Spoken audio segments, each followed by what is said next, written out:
Hello and welcome to the Candidate for Canada Law Office Legal Podcast, the NJ Laws Tube. And in this edition, we look at the major cases affecting New Jersey's municipal court and criminal courts. And this is part of the program sponsored by the New Jersey State Bar Association at its annual meeting in Atlantic City. And we're now starting with case number 18.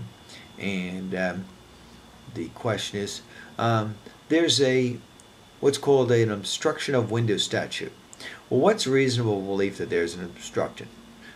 Some type of obstruction? Well, in State versus Barrow, the appellate division held that the police officer was permitted to stop a motor vehicle for violation of N.J.S.A.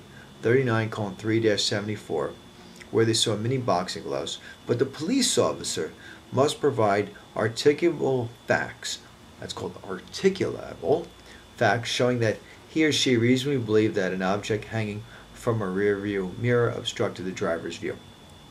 So the police had to show testify why it would have obstructed the view rather than just pulling cars over because there's something that might be hanging from the mirror. Let's see. 19. Can police enter a home without a warrant if there's a report of an unattended child? Then the answer is yes in State versus Bogan.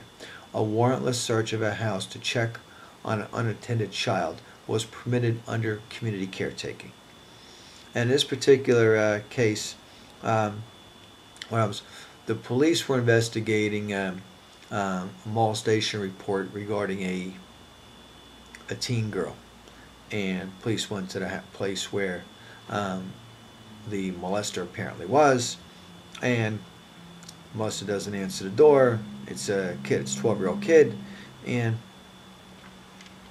they asked him where is his parents, and then after a conversation the phone rings and the kid says it's my father.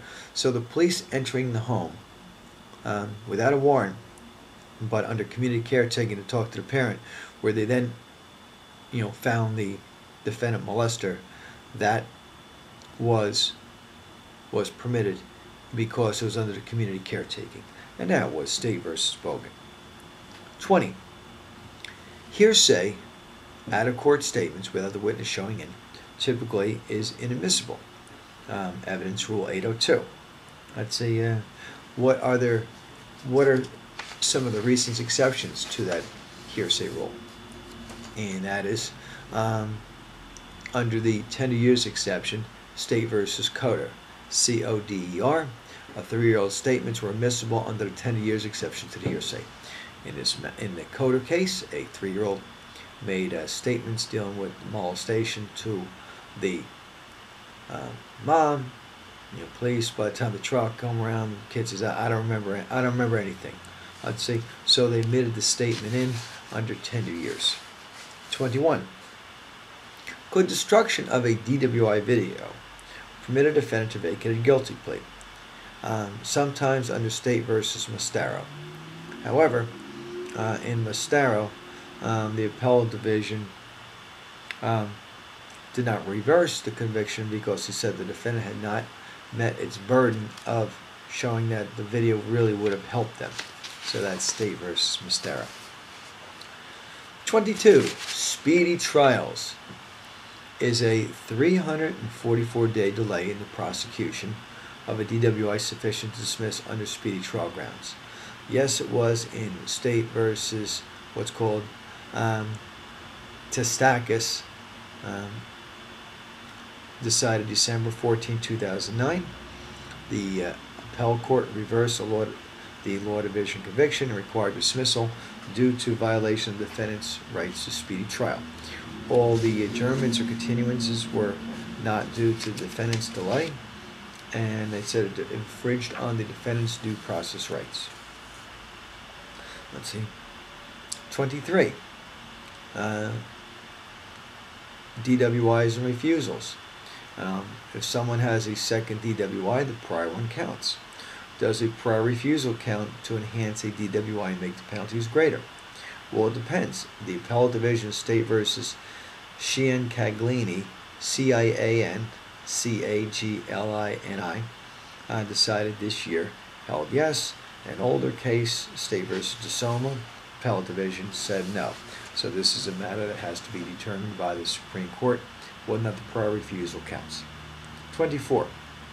Can a judge cross-examine a defense expert? In State versus O'Brien, the Supreme Court said there should be limits, and they ordered a new trial where the judge conducted the questioning of the defense expert. And actually, the judge was cross-examining the defense expert, and the Supreme Court held the defendant was entitled to face a single adversary, the state.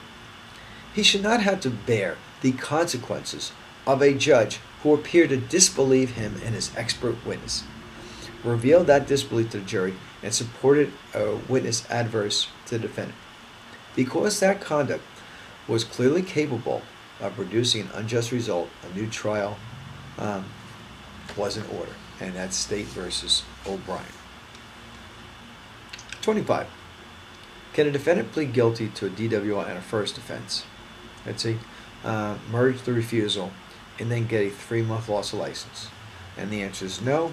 Refusal does not merge into DWI. State versus Eckert. 26. Does the Open Public Records Act limit copy and production fees? Yes. Now, it's not a DWI or criminal case, but State versus Smith, the court held that the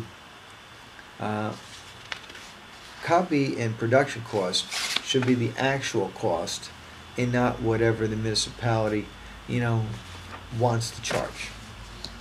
And lastly, in a fourth unsafe driving, how many points does someone get? Well, it depends if there's more than 5 years between the third and fourth offense. That's Patel versus New Jersey Motor Vehicle Commission. There's no points on unsafe driving if more than 5 years between offenses. For additional information on criminal and traffic cases, go to website njlaws.com. That's njlaws.com, or website benotguilty.com. That's benotguilty.com. For other information, contact the law office of Kenneth Verkaman, 732-572-0500, located at 2053 Woodbridge Avenue, Edison, New Jersey, 08817. Thank you and good luck.